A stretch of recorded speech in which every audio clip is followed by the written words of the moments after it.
Hi guys, this is Bill from Spencer1984.com with another update to the Dirty Dancing 57 Chevy. And this is going to be a bit of a longer video this week because I'm going to be doing a demonstration on how to add some extra life to one of these single-piece chassis pans.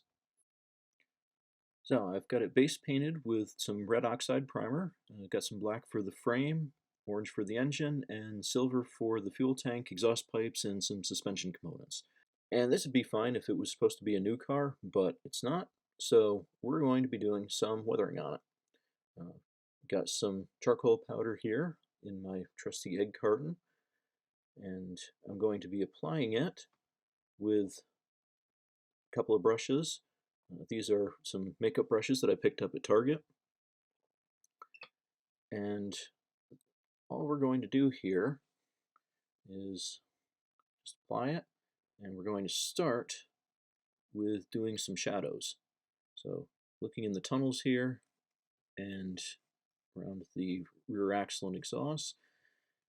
So want to get a little bit more depth in here so that you can see there it's starting to look a little darker, because what we want to get rid of is that flat appearance where everything is cast all as one piece. So just going to create a little bit of an illusion of extra shadow here. And as you can see, it's actually starting to pop a little bit more already. Add some to the other side. And doing this, you want to start in an area that's not right in the middle of the project. Kind of start at one end and work your way across, because that way you'll be able to blend it a little bit better. And really what we're looking for here, switch brushes actually. There we go. What we're looking for here is, like I said, just adding a little extra darkness in the areas that should be shaded, because with the flat chassis you're getting light reflecting off of the flat areas that should on the full-size car be open areas. Get up here around the engine, and the charcoal powder is just something that I made myself. I posted a video a couple of years ago about making it, but all it is some artist charcoal that I sanded off into the egg carton here. You ought to be able to pick this up in any arts and crafts store.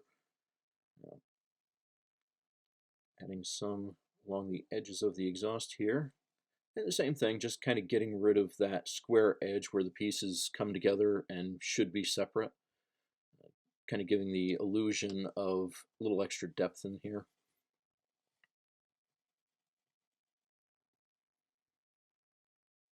And don't worry about going too heavy on it at this point, because we can always go back and kind of mitigate that later. I'll show going into that on the next step of this. But you want to make sure they get all around, and do the chassis rails as well, as you're going to see a little bit of dirt accumulation in that area, so that's going to darken up as well.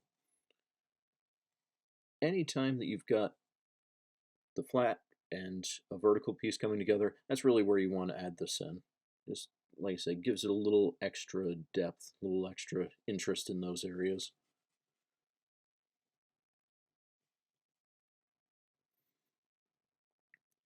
To the outside of the frame rail here.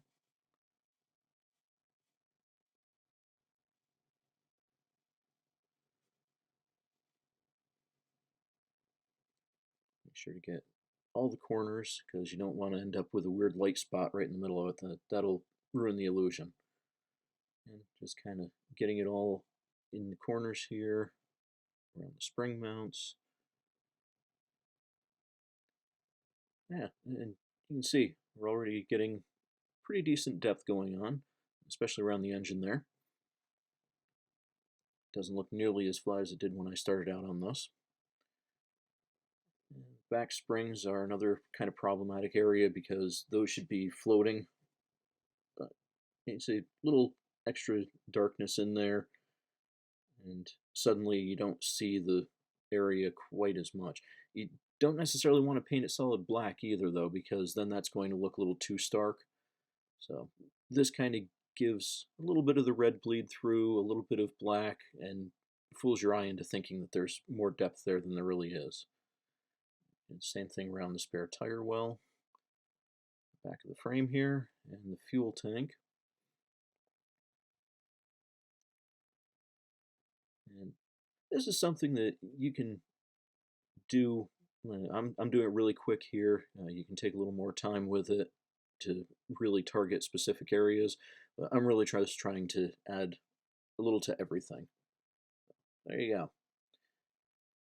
So got a lot better depth here now, and it's time to add.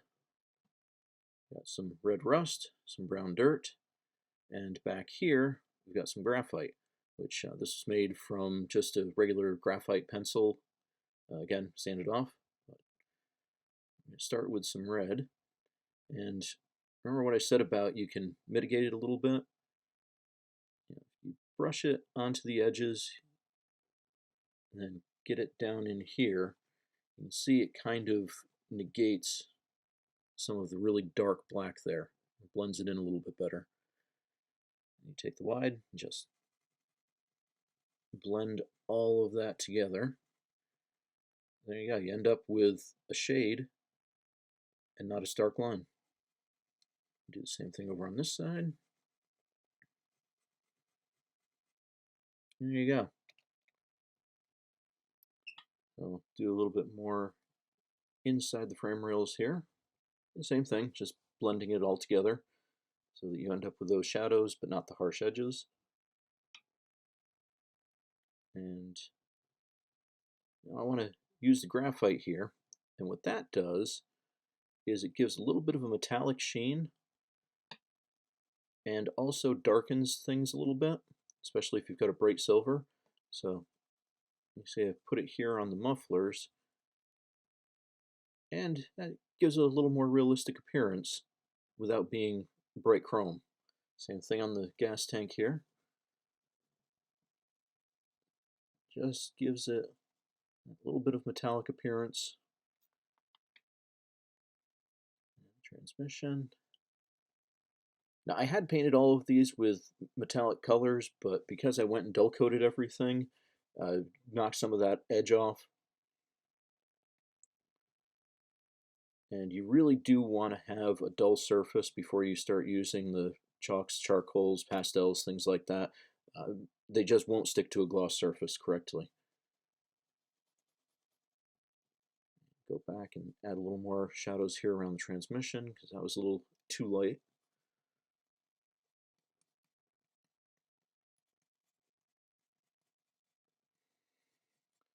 Now, you don't really have to be delicate with it. You can just take the wide brush, take the narrow brush interchangeably.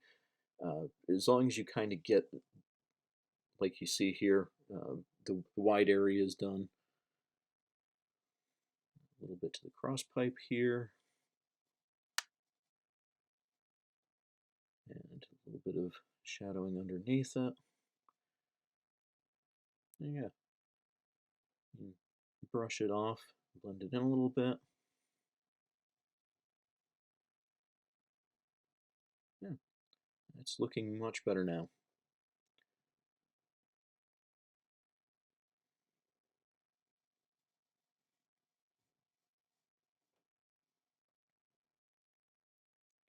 Okay, I think we are pretty much done with the chalks and pastels for right now.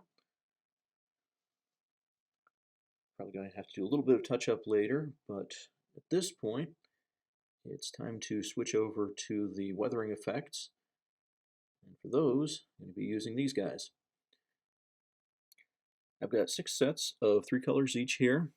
Some hobby stores will carry these, but not all of them. So I'm going to leave a link in the description down below on where to purchase them. And they do sell sets beyond these 6, but those are for even more specialized applications like flesh tones.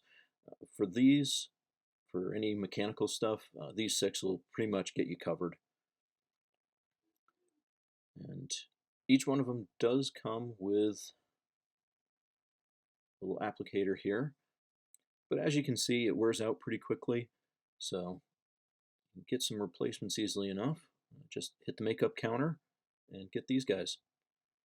Again, you can buy them online, you can buy them at a big box store, pharmacy, whatever. Don't bother using the brush end of it because that's almost completely useless. So what you want to do here is just get a little bit on the applicator. You don't need a whole lot, a little bit goes a long way, so just that much. And you just apply it right along the edges here. Because what you're doing now is you're creating a little bit of a highlight effect. And don't be afraid to mix up the colors either. Dirt isn't brown. Dirt is all sorts of different shades. And you want a little bit of rust, a little bit of dust, a little bit of wear, some metal showing through. All that combined together is going to give you the right weathered appearance. And so just go along, hit the high spots, and like with the shadows, don't be afraid of going too heavy because you can just wipe it off and it'll reduce the effect.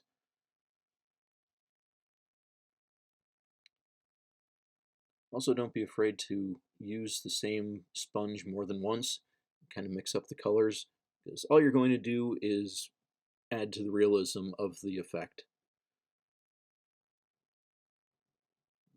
Hit all the edges here, get the other side, and do the same thing. So you can see now how the frame rail is starting to look like it's got a little wear on it. And that's really what you're looking for. You're looking to basically age the whole thing a little bit. Get a little bit of the rusty appearance here. This is a good one for edges. Again, don't worry about it being too heavy right now, because we're going to fix that later. Just hit any of the spots where the paint would have rubbed through, or you would have had some salt buildup. And also hit the corners on the exhaust pipes, because that's always going to be a spot where you're going to see some surface rust.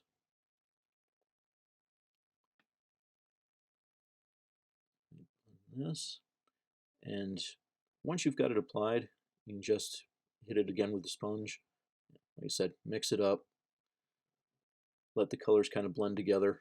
Don't be too rigid about this spot has to be red, this spot has to be gray. There you go. You see that blends together really nicely there. And go back with a different color.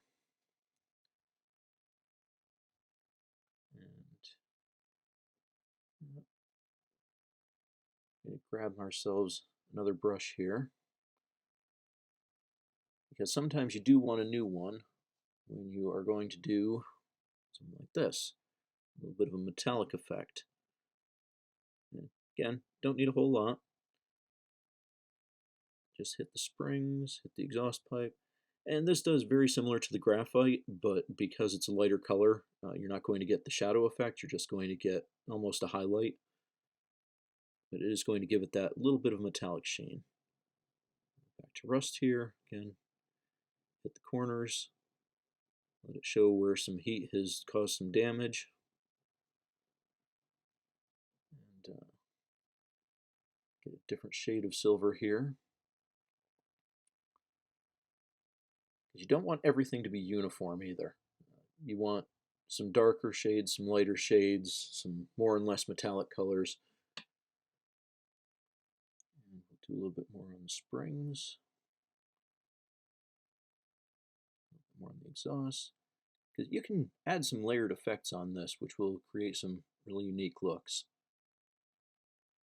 A little bit of straight dirt. Again, light touch right around the edges. Just kind of pick out the high spots here. Let the shadows and highlights work for you. And just accentuate them. Around the front here, because that's right behind the front bumper, so that's going to pick up some road debris. A little bit more on the edges of the frame rails. What do we want here? A little more red rust. Hit that right along the edges. just a real quick pass. So that way you can create the illusion of surface rust here and there. Just hitting these areas. All right, there you go. I'm going to do a little bit more on it, but you can see now how there's a lot more life, a lot more character in this now. It's not just a straight painted chassis. It's actually got a few miles on it, and a lot more appropriate for the car as it was shown in the movie. So I'll probably do a little bit more blending and weathering, but not much. This is pretty much where I want it now. I'm going to be moving on to the final assembly and trim work, and we'll be showing off a little bit of that next week. So check back then, and thanks for watching.